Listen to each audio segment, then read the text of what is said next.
Today is a big day for me because I have elevated my PCB proficiency with this order that you can see here, because this is the first time I ordered a PCB with an assembly service. And yeah, so this is one of the new PCB badges, locomotive badges, which I've created quite a few designs already, and I created two more designs.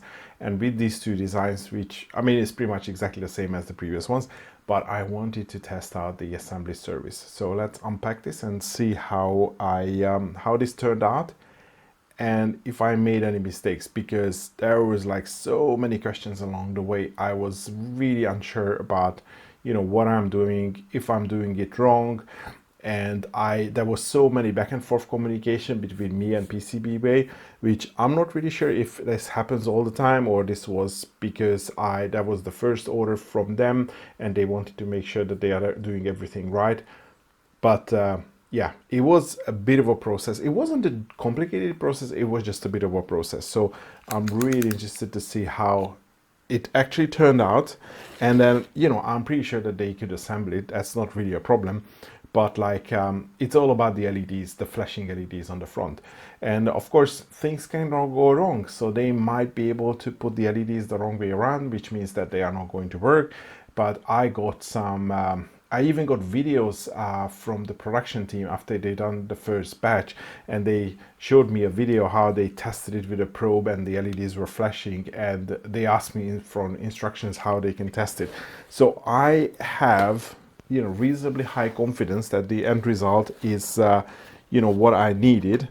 But still, it was a bit of a process, and I think I made this unreasonably complicated because I wanted these flashing LEDs. Obviously, that was the whole point of the design, and I could not find a flashing LEDs in JCSC or from any of the other main websites.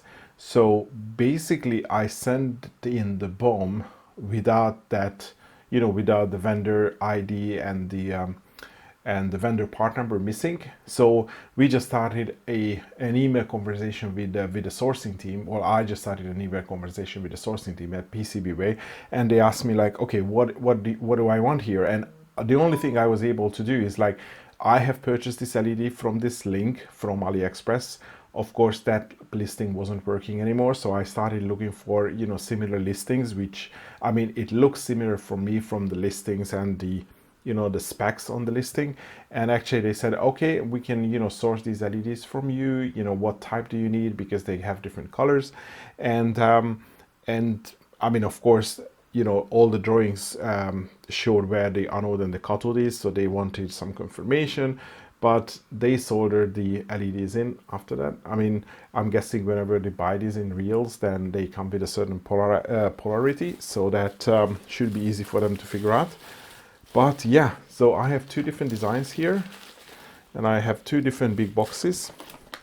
And oh, they just arrived after Christmas, but I can see that I have some Christmas goodies in here. So they are a little bit late, but the Christmas tree is still up for me, so I can still use them.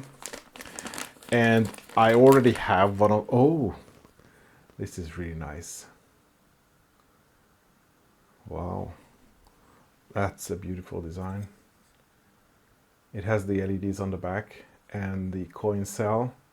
I just need to get some coin cells, and I also got another one, and that's the cookie. And I already have this, and I think I have had these on the Christmas tree last year. Yeah, so this is the cookie guy.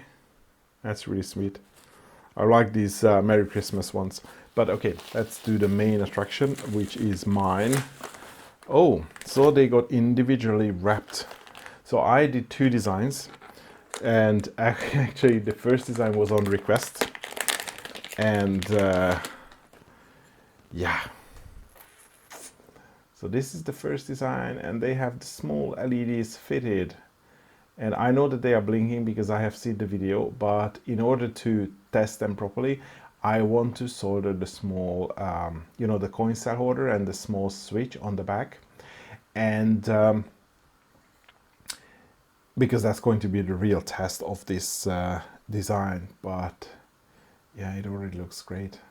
I choose a white silk screen for this model because actually the prototype model that they asked me to take the drawings from is a private operator, and they have this locomotive painted white. I mean, the main colors are white, so that's one. So this looks great, and the other one, I mean, I think they had this listing had a LED in a slightly different color. I think it is a little bit more reddish, sorry, more orangey than pure like cold white, but I don't mind, to be honest. And this is the second design, the famous for us Hungarians, the Nohab diesel locomotive. And as you can see, it is missing the two components on the other side. And I did this on purpose because I thought that if I want to try to make it economical, the real pain for me is to solder these 0805 SMD LEDs. So in the assembly instructions, when you do the order, then you can specify whether you want to do the assembly on the top layer or the bottom layer. So I only choose the top layer, and the switch and the battery holder is on the bottom layer. So I'm just going to hand solder these, and but at least the main bits, the real small bits, and the small bits where the polarity really matters, that's soldered by PCBWay. So that's most of the effort that I spent on my previous PCBs is just to get the LEDs on and just make sure that they are on the right polarity, and hold them by tweezers and stuff. So the other two parts are just much easier to work with. Okay, so I think I should take one of each. I'm just going to go outside. I have most of my stuff in the garage, and I'm just going to hand solder the two switches and the two holders, and we can test it. So I assembled the first two test pieces, and I'm going to put the batteries in for the first time, and it's either going to be a very happy moment or it's going to be a face palm, because then I have, I don't know how many number of PCBs which probably have the LEDs the wrong way around or something like that. But hopefully it's not going to happen. So the battery goes in.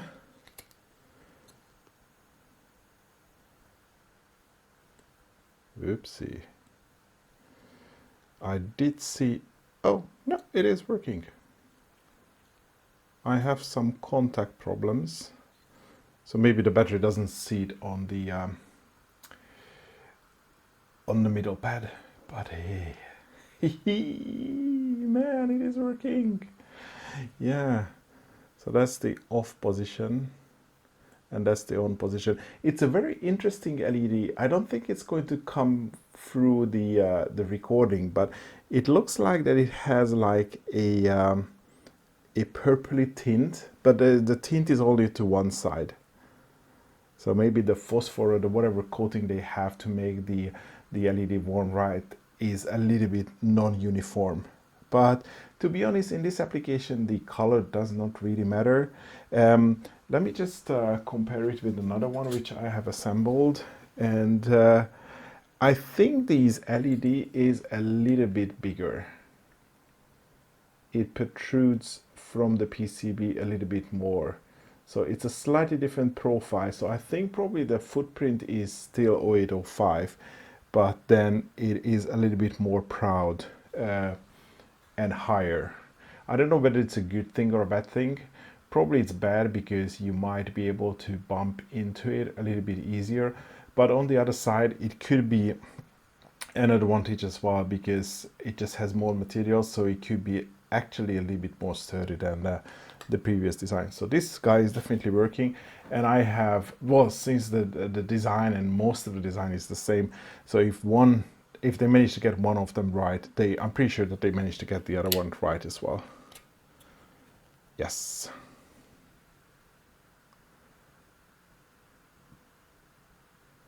Ah, interesting. This one stays on. That doesn't want to flicker.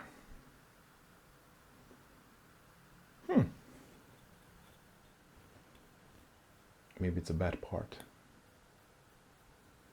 Yeah, definitely. That guy doesn't want to flicker. Oh, no, I can see... No. Okay, I have to check a few more. Maybe this is a defective LED. Well, it still works, but it just doesn't blink. So maybe there was a mishap, something. But I can, at least desolder that one and then resolder. So I use one of my LEDs to solder that one in. But man, it is working. And if I want to make these in any volume for for you guys to, if anyone would like to buy these, I mean, soldering the small LEDs in, it's just going to save so much time. So this was the main purpose of this test and endeavor, to see if I can outsource the most laborious part of this job to the PCB service, which is the soldering of the LEDs.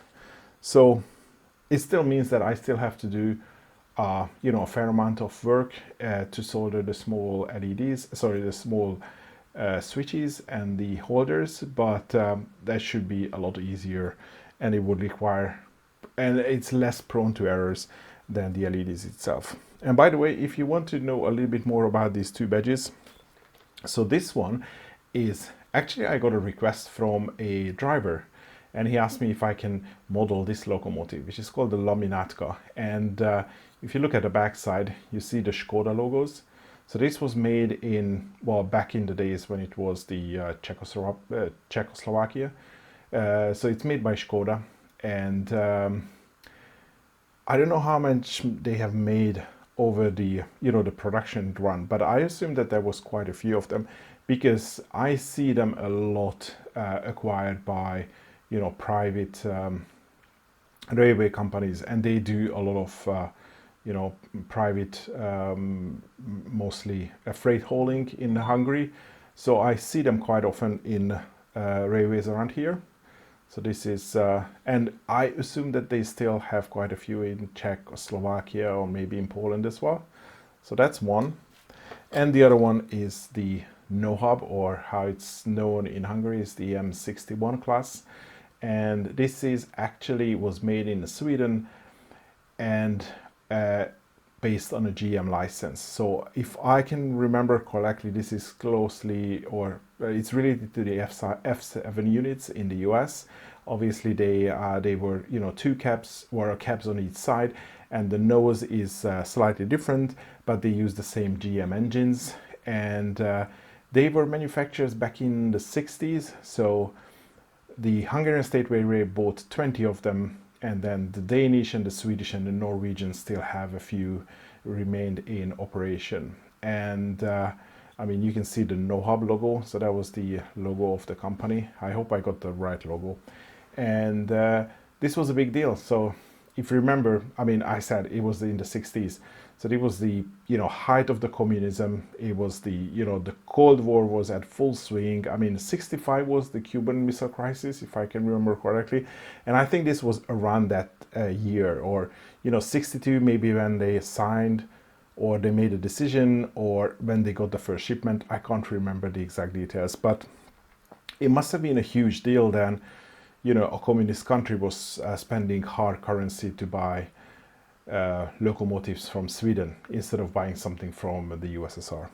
And of course, we only got 20 of them, and then the Soviets came in and they offered something else, which we probably had to purchase instead of another batch of 10s or 20, which we might have gone from the Swedes. But so we ended up with 20, and by the end of the communism, so like in the 90s, I think only 2 remained operational, but actually we have a lot more now. And number 19 is something that is still running at the moment.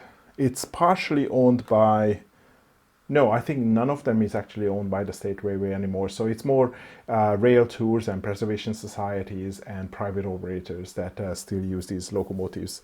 And mostly the original. I think we even purchased one from Sweden, which was the original demo loco, which came to the country back in the 60s, which then was sold to the Danish State Railways, I think, or the Swedish. And we have them as, I think, spare parts at the moment. But maybe they are, planning to renovate this and then repaint it in the Hungarian livery, one of the Hungarian liveries, and use them in local operation here. So these are the two new projects. Very happy.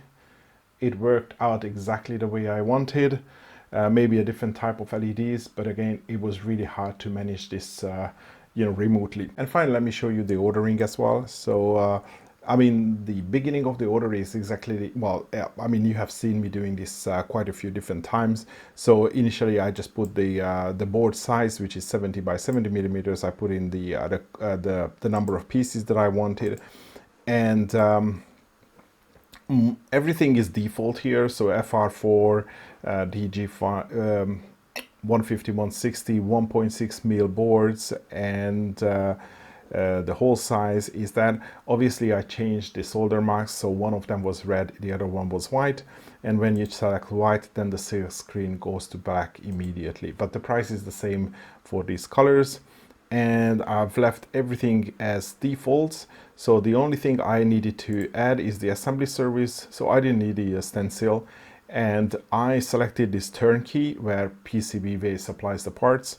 I mean, otherwise it would be really difficult for me to supply the parts.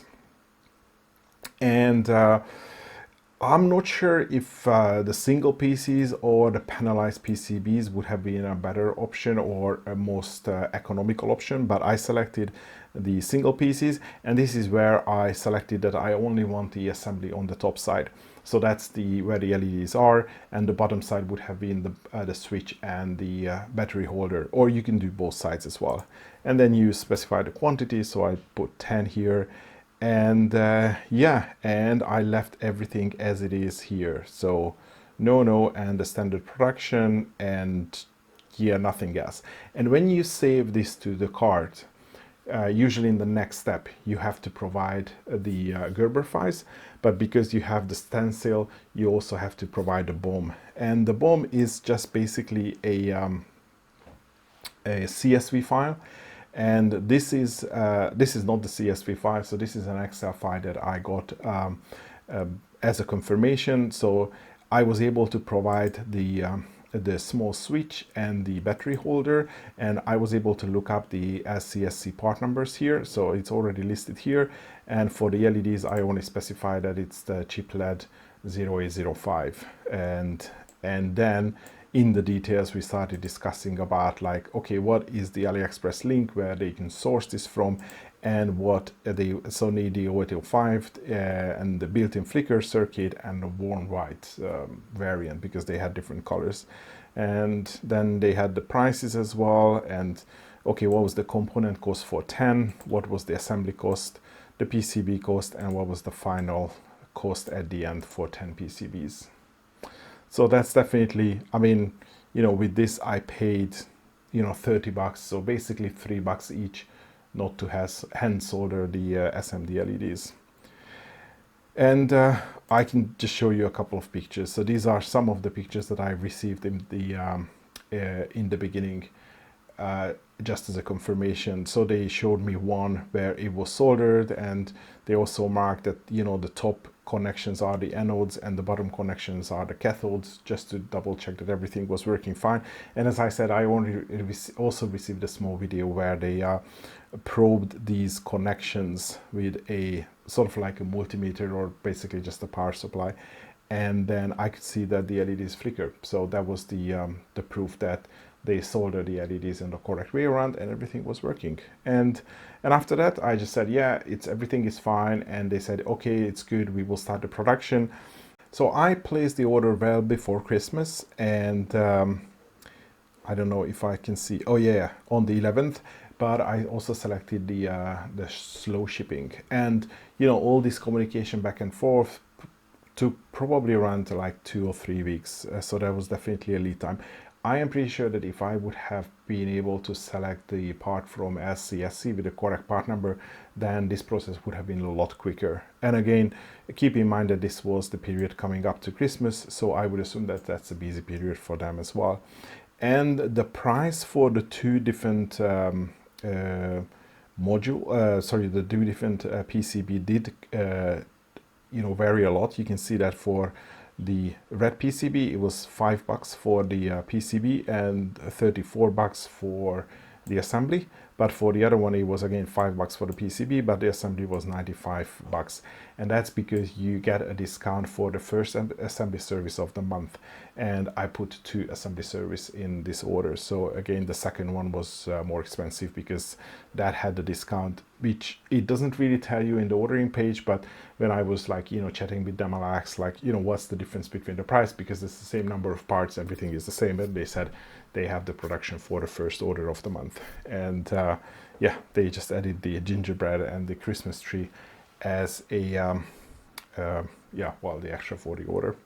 So that's how it came through. And then again, I was you know, choosing the global direct shipping, which is pretty much like the AliExpress shipping, so the basic slower shipping, not like 2 or 3 days as UPS, but 6 or 10 days. I mean, I knew that I'm going to miss Christmas with this anyway, so I wasn't, you know, rushing to get this order through and delivered to me.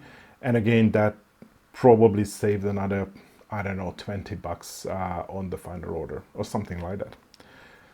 So I am extremely happy. This turned out to be, well, fantastic, just the way I wanted. Probably just small defect on this particular one with one of the LEDs not blinking, but the polarity was right. The soldering is nice, so I have to do less manual soldering, which is always a plus. So I think that will be all for today. Thanks for watching, and hopefully see you in the next one.